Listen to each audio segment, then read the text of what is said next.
अस्सलाम वालेकुम dear students. आज के लेक्चर में हम बात करेंगे about properties of फॉरियर series. Students, last lectures में हमने फॉरियर सीरीज़ के बारे में डिस्कस कर लिया था कि फॉरियर सीरीज़ क्या होती है, ठीक है।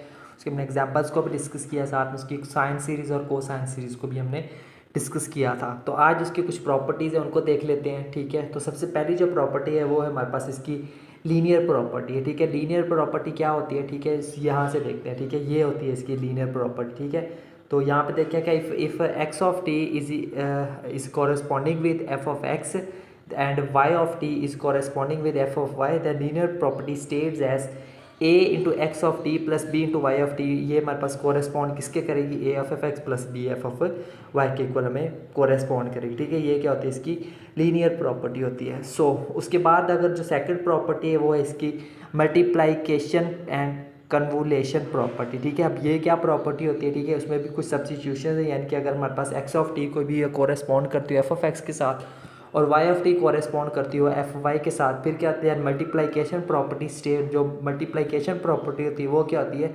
X of t f y of T ये किसके साथ कॉरेस्पॉन्ड करेगा, ये हमारे पास करेगा f of x f of Y के साथ कॉरेस्पॉन्ड करेगा, ठीक। जो कन्वोलेशन प्रॉपर्टी होगी वो क्या होगी हमारे पास इस तरह से याद, x of t star f of T ये हमारे पास कॉरेस्पॉन्ड किसके करेगा, to f of dot f of y. यानी कि इसमें फ़र्क है, यहाँ पे देखिए दरमियान में अगर कोई साइन नहीं हो तो दरमियान मल्टीप्लाई का, अगर स्टार आ रहा होगा तो ये इसका होगा, ठीक है। ये नेक्स्ट इसको क्वेश्चन में ये इसी तरह से यूज़ करनी है।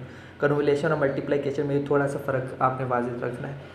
जो थर्ड प्रॉपर्टी है वो है हमारे पास डिफ्रेंशिएशन। डिफ्रेंशिएशन प्रॉपर्टी का कैसे इस्तेमाल करें, यहाँ से देखिए if x of t is corresponding with F of x that differentiation property give. तो डिफ्रेंशिएट उसके नाम से ज़्यादा होता है कि इसको हमने डिफ्रेंशिएट करना है। जब उसको हम डिफ्रेंशिएट करेंगे तो हमारे पास जवाब किस फॉर्म में आना चाहिए, हमारे पास इस फॉर्म में जवाब आना चाहिए, ठीक है। तो ये कौन सी होगी, इसकी डिफ्रेंशिएशन प्रॉपर्टी होगी। सो उसके बाद जो फोर्थ प्रॉपर्टी है वो है हमारे पास टाइम शिफ्टिंग प्रॉपर्टी। ये क्या होती है जी, यहाँ से देखिए if f x of t is corresponding with F of x then time shifting property and shifting property states that. तो ये होती है इसकी शिफ्टिंग प्रॉपर्टी, ठीक है। इसको आपने सेम एज इट इज़ याद रखना है। जैसे यहाँ पे देखें एक छोटी सी एग्जांपल भी दी हुई है, ठीक है।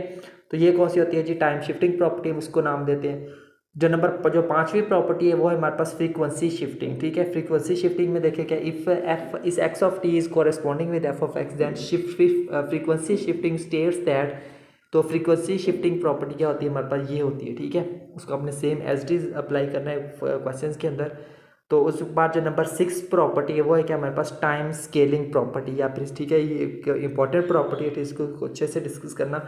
If x of T is corresponding with F of x and x into phi of T is corresponding with F of x the time scaling changes frequency component, ठीक है। तो ये क्या करती है, उसके कंपोनेंट को चेंज करती है, ठीक है, किस तरह से, इस मुताबिक, ठीक है। उसके बाद देखिए यहाँ पे हमारे पास जो है वो यहाँ पे सॉरी, ठीक है, यहाँ पे इसको देख लेना, ठीक है। ऐसे उसको स्पेशल फॉर्म में भी हम लिख सकते हैं। अगर हमारे पास के की वैल्यू 0 हो तो हमारे पास जो टर्म है ये क्या होती है, हमारे पास कांस्टेंट टर्म होती है। अब इसी तरह अगर हमारे पास के की वैल्यू +-1 में हो तो फंडामेंटल कंपोनेंट होता है।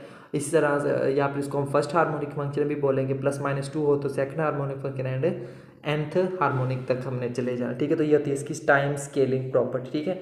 तो कोई ऐसी प्रॉपर्टीज़ नहीं है ये कि ये जो है वो आपके पास क्वेश्चन आएगा कि जो write a note on properties of कम फॉरियर सीरीज ब्ला ब्ला, ठीक है। तो ऐसी कोई बात नहीं है, ये जस्ट वो प्रॉपर्टीज़ है जिनको क्वेश्चंस वगैरह सॉल्व करने में हेल्प करती हैं ये प्रॉपर्टीज़, ठीक है।